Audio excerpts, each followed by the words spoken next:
kami dari kelompok 6 akan membahas tentang koperasi dalam ekonomi mikro. Sebelum kita masuk ke pembahasannya, saya akan menjelaskan tentang pengertian ekonomi mikro terlebih dahulu.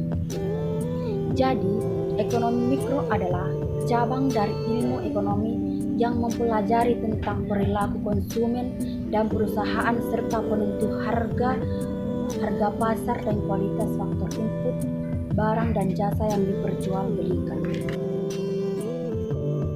Koperasi dalam ekonomi mikro. Yang pertama, gambaran umum ekonomi mikro.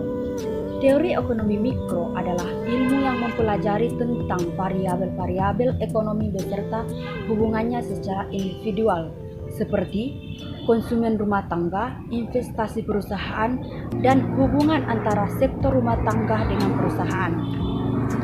Secara keseluruhan, teori ekonomi mikro membahas tentang arus barang dan jasa dari sektor perusahaan ke sektor rumah tangga, faktor sektor rumah tangga dari sektor perusahaan, susunan arus tersebut, dan terciptanya harga dari arus tersebut.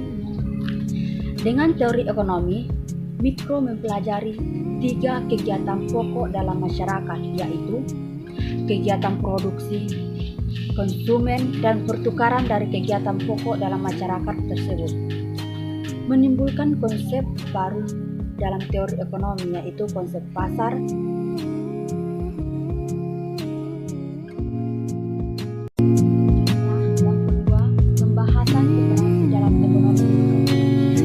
pasar anggota internal akan berpartisipasi dalam pembelian barang jasa kepada koperasi.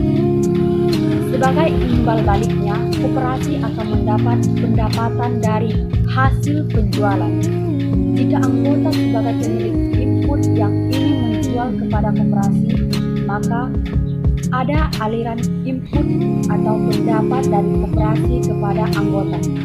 Di pasar koperasi internal dapat berperilaku seperti perusahaan perorangan, yaitu memaksimumkan keuntungan dari produk yang dijualnya. Jadi, koperasi memiliki kebijakan harga seperti dampak dari adanya 2 potensi pasar. Ada 5 aturan koperasi dalam ekonomi mikro, yaitu yang pertama, memaksimumkan profit. Profit memaksimumkan diartikan sebagai selisih antara total pendapatan dengan total biaya terbesar pada tingkat penjualan tersebut.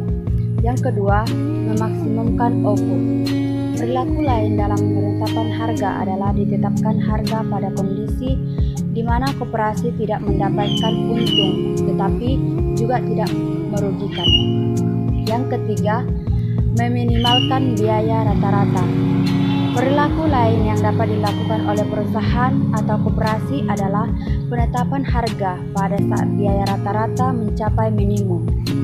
Yang keempat, yaitu ada keseimbangan kompetitif. Pada persaingan sempurna, koperasi dapat beradaptasi mengikuti struktur pasar dengan cara menjaga keseimbangan. Yang kelima, ada memaksimumkan dividen perkoperasian. Bila bertujuan memaksimumkan dividen yang dapat didistribusikan kepada anggota, koperasi memproduksi output pada saat perbedaan harga. Sasaran perusahaan koperasi. Sasaran perusahaan koperasi dibagi menjadi 2, yaitu sasaran pembangunan koperasi dalam rencana pembangunan 5 tahun ke-6 secara umum, yaitu adalah koperasi yang semakin maju, semakin mandiri, dan semakin berakar dalam masyarakat, serta menjadi badan usaha yang sehat dan mampu berperan di semua bidang usaha. Yang kedua, sasaran pembangunan koperasi di perkotaan. Sasaran pembangunan koperasi di perkotaan adalah semakin berkembangnya koperasi yang berbasis konsumen yang mampu melayani kebutuhan pokok anggota dan masyarakat di daerah pokok kebutuhan rakyat. Yang C, permodalan koperasi. Ada berbagai macam-macam pengertian dalam permodalan koperasi. Yang pertama, modal koperasi. Pengertian modal koperasi, setiap perkumpulan atau organisasi dapat melakukan kegiatan untuk mencapai tujuan yang memerlukan dana. Sebagai badan usaha, koperasi memerlukan dana sesuai dengan jenis usaha dan usaha. Yang kedua, pengertian modal dalam sebuah organisasi perusahaan termasuk badan koperasi sama, yaitu modal yang digunakan untuk menjalankan usaha. Koperasi merupakan kumpulan dari orang-orang yang mengumpulkan modal untuk modal usaha dan setiap orang memiliki hak yang sama.